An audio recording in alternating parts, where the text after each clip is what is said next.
Okay, everyone, so we're going to go ahead and get started. My name is Colleen Kane. I'm the Director of Development and Communications here at NAMI New York City Metro. I'll be the moderator for today's Google Hangout. We're very excited to have our first Google Hangout here at NAMI New York City Metro. So please bear with us if there's any technical difficulties. We'll make sure to address them as they arise. And so just a few little housekeeping issues. If you can go to the Q&A button on the top of your screen, that's where you can submit questions. Please note there's a little bit of a delay through Google, so please get your questions in as soon as you have them, and I'll make sure to address them as well. Also, the walk team is always here if you have questions that may arise. So we're going to get started, and I wanted to introduce our Executive Director, Wendy Brennan, to discuss about NAMI New York City and why we have this walk and why it's so important to our organization. Wendy, go ahead. Hi, I'm really excited to be involved with Google Hangout. This is really first for me, probably for my generation. So I'm happy to talk to people about NAMI New York City Metro. We're the largest affiliate of the National Alliance on Mental Illness, which is a support, education, and advocacy organization for individuals and family members impacted by mental illness. All of the programs that we have at NAMI, and last year, we serve 15,000 New Yorkers. All of those programs are of no cost to the end user. And all of those programs are peer-led. They're led by family members and people with mental illness themselves. So I'd like to tell you a little bit about our programs and services. The way to get to know NAMI is through our telephone helpline. And the helpline is answered by people who get it. They've been there and give you information about all the programs and services related to mental health in New York City, offer you support, and help you navigate a very complicated mental health system. In addition to our helpline, we have over 20 support groups, half led by people with mental illness and half led by family members. And I think that my favorite group of support groups are our weekend groups, our social support groups for people with mental illness. And weekends can be pretty long and lonely. I was actually here last Saturday when we had one of our groups, and it was just great hearing people laugh and have a really good time. We have a movie group, we have an expressive arts group, people get light dinner, and it's a really wonderful thing that we can offer, and we couldn't do it without funds from the walk. We also have 4 signature multi-week courses. We have 3 courses for family members, 1 for family members of adults, family members for children under 18, and our newest course, family members for veterans. We also have a peer-to-peer program, which is for people with mental health issues. And when you take peer-to-peer, you learn about the brain, and you really learn how to support your recovery. In addition to our core programs and services, we also have a couple initiatives that I'd like to share with you. And we certainly wouldn't be able to do those without funds from the walk. I guess our most important, and you may be hearing about this later, is our I Will Listen anti-stigma campaign. And that campaign is premised on the fact that 1 in 4 New Yorkers is going to experience a mental health issue in any given year. But it's really going to take all of us, 4 out of 4 of us, to eradicate the stigma of mental illness. And all you have to do is really make the pledge to listen to somebody with mental illness without judgment. I really urge you to go to iwilllisten.org. It's this wonderful website. You can find out about our I Will Listen album, which Colleen is going to tell you more about later. And you can also see some wonderful, impactful videos, and maybe you can make one of those videos yourself. The other initiative I'd like to tell you about is our Workplace Mental Health Summit. New York is a real business town, and we bring together every quarter leaders from the corporate community, from American Express and CBS and other large banks and other organizations, leaders from the insurance industry, and other providers. And they want to talk about the importance of addressing mental health in the workplace, how important it is to be able to access quality services when you need them, and much to my surprise, but how to address the stigma of mental illness at the workplace. So here's some more about the walk. Learn some more about the walk, and please remember that the funds raised from the walk are critical to us. Thank you. Thanks, Wendy. This is Colleen again, and I just want to thank you for touching on a lot of the key issues and why we are having this walk to really fund our programming. But for some more information on the walk, I'm going to pass it over to Sarah Sheehan, who is our Director of Events and Operations here at NAMI New York City Metro. And for those of you who just joined, because I saw a few people did join while Wendy was speaking, you can ask your question over on the Q&A tab that's located at the top of your screen. You can submit your questions and we'll make sure to get to them. So without further ado, Sarah Sheehan.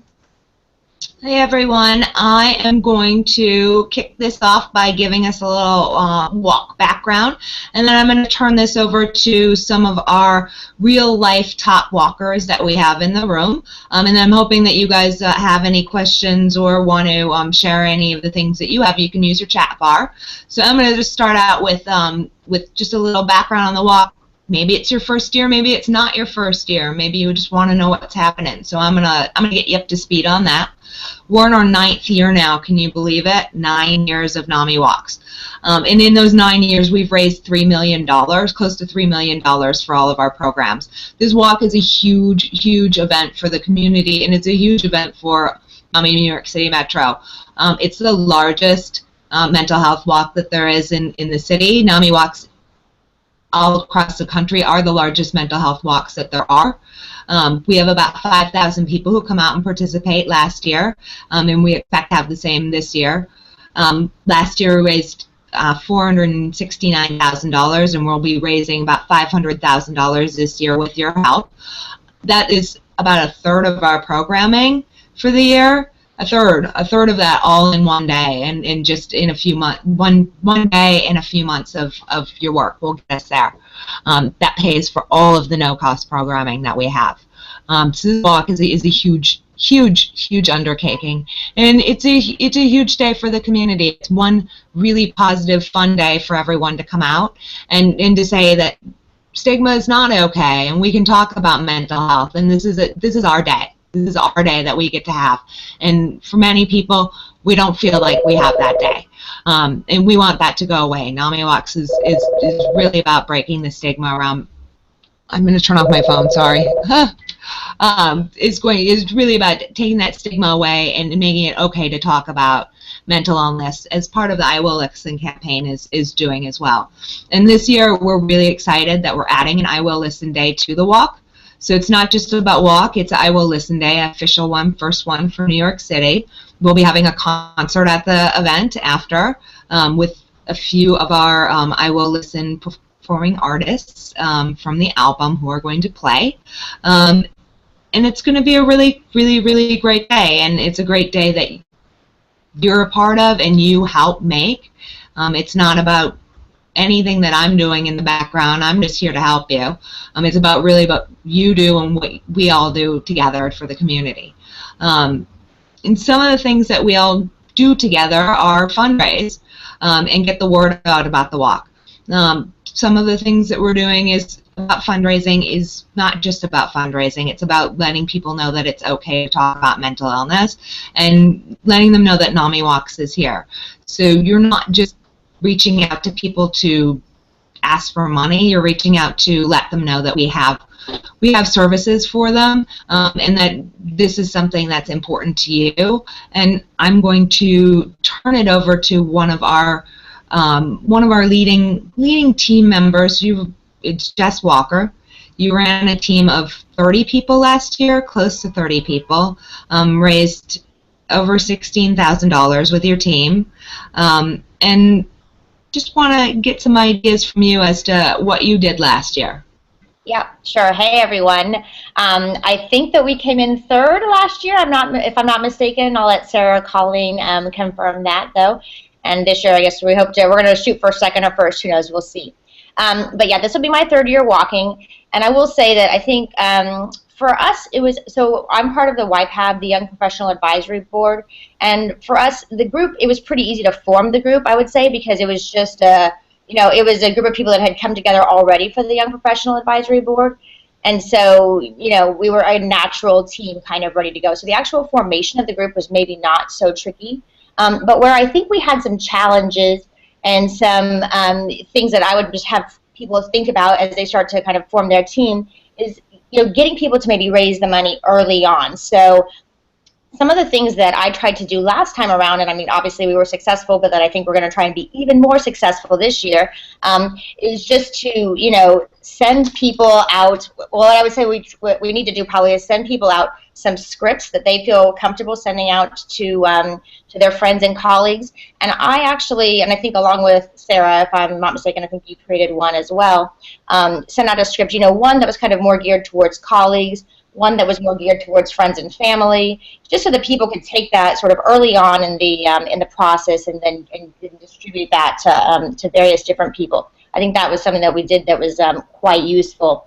And the one other thing that I would say that we did that was good, that kind of kept some lightness, all the way throughout, getting people motivated about this, was we created some competition within the team and said, okay, whoever has the most fundraisers, whoever raises the most money, whoever has the most small dollar amounts of funds raised, they would get little prizes at the end. And so I was able to, throughout the time, send out just little lighthearted emails saying, okay, way to go, guys, so-and-so's in the lead right now, or so-and-so is, taking over the lead of this particular aspect of it. And so that was what I would say that we did that was really successful and really good. And my plan now is to just get those things out earlier so that people are really ready to go and excited about it.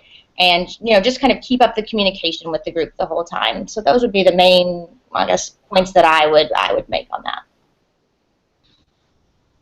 And Jess, you had some team activities that you did as well before and after the event. What were some of the things that you did?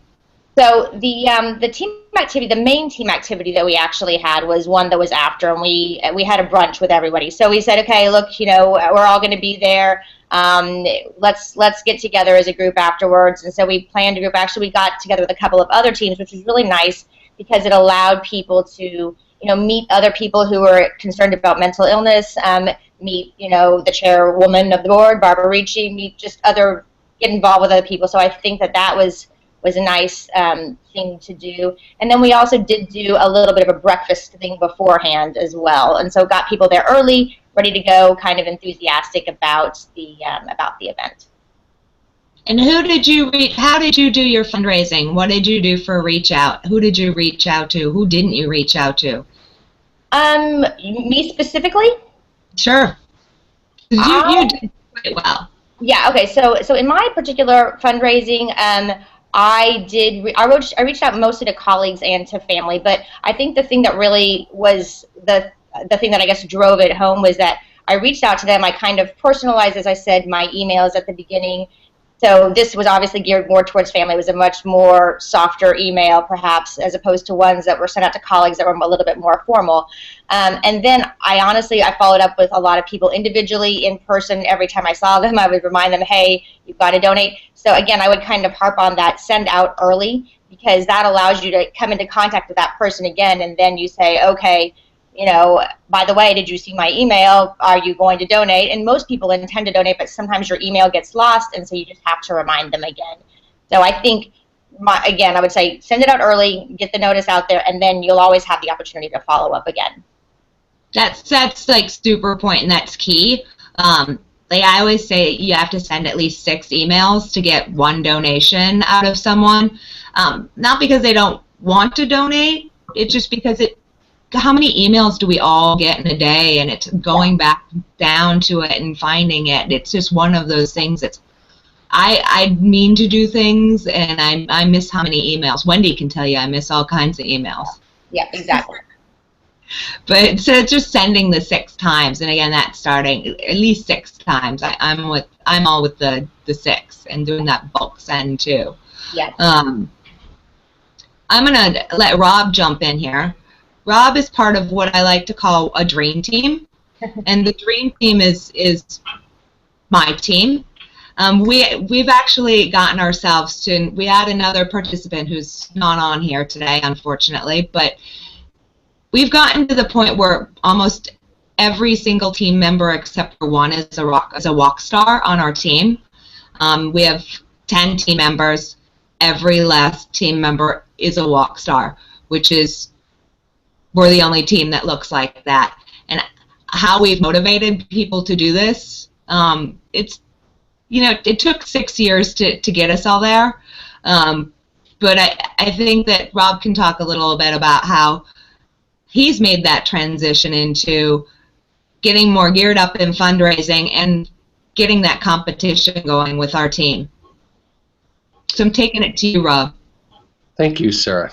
No, I think a great point, and Jessica talked about it as well, is sort of that camaraderie among the team, different people on the team kind of, I don't want to say goading each other, but, there's definitely that competitive element. And that's actually, a real positive thing to bring out.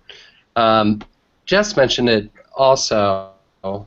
Events, I think, are key. Getting together, talking about why it's important to you, and just building sort of that team cohesion and some of the, again, the competitive elements as well. I wanted to say a point about Facebook, which is kind of a major tool that I use to fundraise. A couple things about this. As Jess was saying as well, starting early, always good. It's good actually with social networks like Facebook, Twitter, etc. to actually get on there and use it some, because all of those services have a rank that's associated with you, and the more active you are on the network, sort of the higher in people's news feeds you're going to show up. So I'll start, kind of put up a walk message and then engage, with other people on Facebook to kind of improve the ranking. And as I continue, to update my status and do things like that, like I can tell that I'm actually hitting more people and being more visible. And that's another key point. This is a great way to spread the word, about mental illness, about the services that NAMI offers, but also just to connect, with people that you lost touch with, that you don't talk to as much. Like, it really is a wonderful kind of touch point that, I have with people through this great cause. So I'm going to throw it back to you, Sarah. Thanks, Okay. Rob. Sarah, can I interject? I have a few questions from Twitter. Oh, that'd be super. Okay, great. So we have one from @ShinYearRay. Can I volunteer for NAMIWalks 2015 prior to the day of the walk? Of course you can. We love to have volunteers. I assume that you want to volunteer on the day of the walk and you want to volunteer in advance. We have a couple volunteer opportunities in our office. We certainly need people to help us input data and contact walkers in advance of the walk, and work with our walkers and have any sort of contact with our walkers and any sort of data entry. And then we have walk day volunteer opportunities as well, from getting people all checked in, registered, handing out snacks, helping people get their social media on. Those are things that you can do in the office as well, in advance, and we would love to have you. So if you just want to provide your information to, like, an email, shoot an email over, or your email address, that would be great. I don't know how you're looking at Twitter, Colleen. I'm not looking at that, so I'm kind of. So if you just email walk@NAMI-NYC.org, we can definitely set you up to volunteer. Perfect. Okay, great. I'm going to go to another question that we have on the Google chat. A friend of mine registered as a walk star. What is that all about? Oh, our Walkstar program, which I slightly touched on, but I didn't really get there. Our Walkstar program is our top walk program. As for our top walkers, I would love for everybody to be a walk star. I think that it's possible for everyone to be a walk star, but I know that not everybody's going to do that.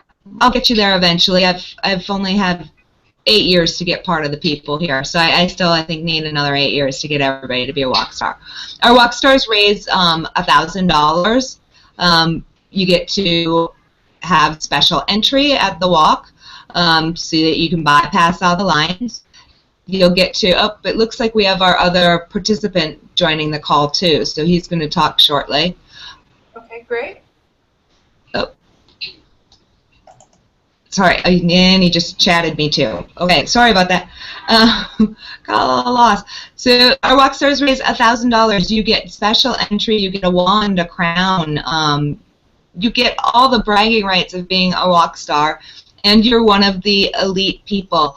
Last year, our walk stars raised close to $200,000 for the walk. That's nearly all of the funds that are raised. That is huge, huge, huge, huge. You get a special T-shirt, and you know what? You get to walk around, and I think it's a special thing. Rob, you're a walk star. Paul's a walk star. I want Paul to talk about why he's a walk star. Hopefully unmute himself. I'll unmute him. Unmute Paul. Because Paul has like a very interesting walk star story. Rob, you can start Paul's walk star story because you guys, I think, duked it out to be walk stars. Oh, he's trying to get on. But I think Paul's having some difficulties logging on. He's on chat. Rob, why are you a walk star? What compelled you? I mean, I think as you participate in the walk over time, you know, again, you really do, you see the effect that it has. You become more invested, you know, and as this program came along, like I knew it's a good way to challenge yourself, you know, and I knew it was something that, you know, I wanted to, you know, a benchmark that I really wanted to achieve. You know, and I think there's something about making that commitment. Okay. Okay, so since we're waiting for Paul, hopefully we'll get that figured out soon. I have another question from the group. Let me just, last year I didn't reach my goal and I really want to this year. Do you think reaching out to more people for small amounts is more effective than few people for greater amounts? Any fundraising tips would be great. Thank you. I think you should reach out to your entire network. Every year I reach out to every last person that I know that I have an email for, whether I've talked to them the rest of the year or I haven't, and I use it as my catching up with people. It's the one thing that I do, and if someone does not want to donate, they won't. There's no reason not to ask someone. If you don't ask someone, they won't give to you. If you ask someone, they may give to you. I ask my dentist. I ask my doctor. I email every last person in my book, and that's the way that I reach walk star status. And that's the only way to fundraise. And maybe you won't reach rock star status with that, but you'll certainly reach more people. And I hear that every year from people who didn't fundraise the year before. They only raised a little bit because they didn't reach out to a lot of people, and suddenly they're like, oh, I just reached out to everybody, and I can't believe how generous they were and how much they cared and how much this actually affected them too. I mean, you have to just think of reaching out to people as a way to let them know about the cause. They won't know about it otherwise. They won't know that we're here, and they won't know that it's important. And you won't know that it's important to them. I would just add, if I can, if that's okay. Okay. That I think that one thing, if you know, if like sometimes you are concerned, certain people don't think they want to donate a whole lot of money, and that's fine. I think just impress upon people the fact that, you know, every little bit counts, and you genuinely are appreciative of that, because I know people are like, well, I don't really, you know, do you really want $25 or $10? Absolutely, yes, you do, you know. And so say to people, literally any amount is fine, 5, 10, 15, you know, however much. I mean, don't give them the lower end option if, you know, you don't think, if you think they're going to give you much more, but absolutely, you know, let them know that any amount that you can, that they feel is, you know, they can give, have them give that. You're very appreciative of that. We all are. I mean, $10 trains one support parent for the parent matching program, so that $10 does one very specific thing. It's not just needing to pool up. $25 covers the cost of a basics class for one person. Yeah. These are very two tangible things that smaller amounts of money add up to provide for NAMI.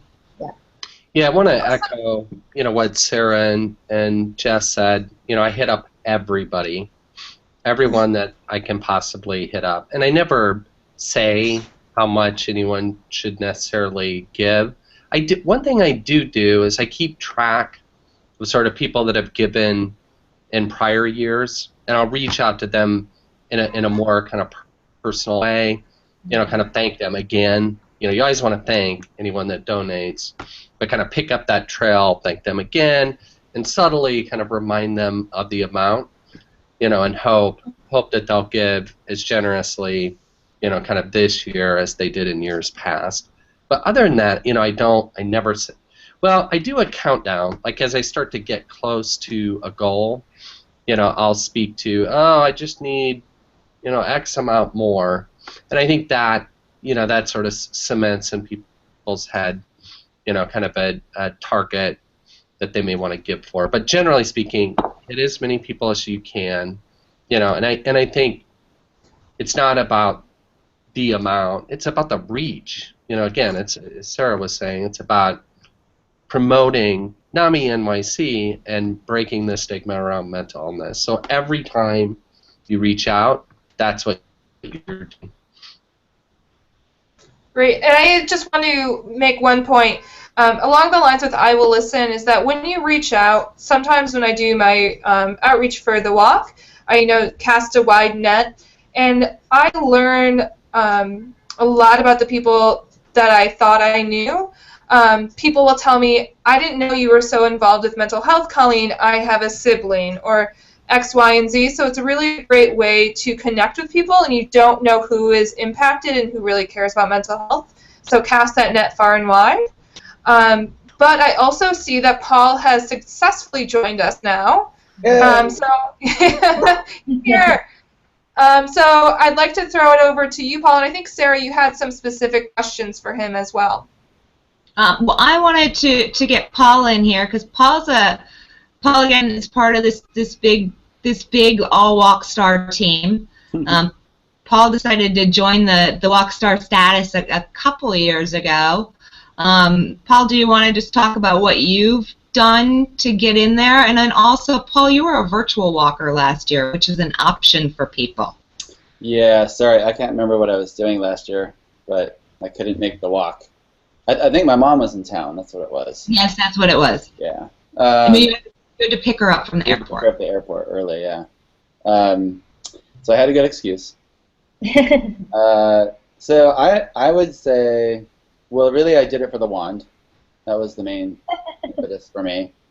But I think the way I got people to donate was I would send out kind of targeted emails to specific groups of people and allude to situations that I knew that they were aware of because of a mutual friend or something like that, but not being overt about it.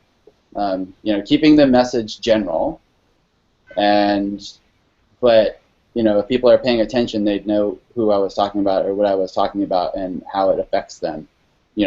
So that they would see how they're affected by mental health issues themselves. And then they have a circle of friends, so it's kind of a networking thing. So you can reach more people by getting them to help, gather the donations. So, I have 2 or 3 examples of mental health issues in my life that people that I know are aware of. So I can make those allusions, and people get, it's more personal. So they're not just giving you money so that you get a wand. They're donating because they're really aware of the gravity of the situation. And always finish it with some comedy. Yes. So. Okay, great. we're out of time now, and I think we've addressed most of the questions. However, I'm just going to ask people to make one last tip that you have. Let's go around and we'll start. And then I also want to thank everyone for getting on the Google Hangout. I think we will be having some more in the future, so please keep an eye out. And thank you for joining. But I'll throw it to you, Jess. I think I'm just going to second what Paul said. I think always add in a little bit of comedy with people. You know, follow up and add in some levity just to kind of get people feeling good about the whole thing, and they'll be encouraged to donate. Okay. Paul, any last words? Well, another thing I do is as it gets closer to the cutoff date, I start sending with increasing frequency to the people who haven't donated yet. And, you know, if they have a friend that has donated, I'll shame them. Not like totally publicly, but because they can go see who's donated what if people don't donate anonymously. So it's just increasing frequency as you get closer to the date and being enthusiastic about it. Like, you know, again, shaming them in a lighthearted way. But that increasing frequency as you get closer to the date builds this sense of urgency. And then if you have any pictures from the year before of you with your crown and wand, that helps. Very good. Rob, any last words? No, just emphasizing, you know, early, hit up everyone, you know, as Paul's saying, increase the frequencies, you get closer, you know, bring a sense of urgency. But that's it. You know, it's persistence, you know, quantity sort of over quality. Sounds good. Thank you. And Wendy, I'm turning up. Wendy's Sorry, muted. Okay, now Wendy, you're good to go. Okay. I've just found that you really never know who's going to give you. So ask everybody you know. You're going to be surprised pleasantly. This can be a really important issue to people that you never thought that it would be. So just don't be afraid to ask. Yeah. That's it. Okay, great. And Sarah, of course, we'll wrap up with you. I'm with you guys. I'm with Wendy and everyone else. You don't know who this affects, and if 1 in 4 people are affected, it affects somebody you know. And there's no reason to feel like you shouldn't reach out to everyone. If anything, you're doing advocacy work on behalf of the organization and behalf of the cause, as well as fundraising. Again, thinking of it as doing a dual effort and not just about bringing in some cash for a walk. That's not what it's about. It's about real advocacy work that you're doing, and that's what this walk is about, as well as raising money. And I want to touch on one thing that we didn't get to, and I know we're out of time. We didn't have a really good talk on team building, and I'm sure that there's people on here who want to talk about how they so I think we need to put our next agenda is on team building. Team building is a huge thing. Getting all of your team on board with you is a huge thing. Having activities for your team, and just interacting together is something that prior to the walk and during the walk that's really helpful and something that's going to make your experience much bigger and more impactful. So I just want to throw that out for our next agenda item for this hangout. And I think we can even have a great Google Hangout just on team building. I think that could cover 30 minutes easily. Does anyone have anything to add on that? Nope. Okay, and I just want to let everyone know that in the Showcase tabs, there's links to the NAMIWalks website, I Will Listen website, and NAMI New York City Metro website. Please make sure to check them out. Also, of course, if you have any questions about the walk or want more information, you can email us at walk@naminyc.org or call us at 212-684-3365. We're here, and I think that we will definitely be having more of these hangouts. I hope you enjoyed it. And goodbye, everyone. Thank you. Thank you.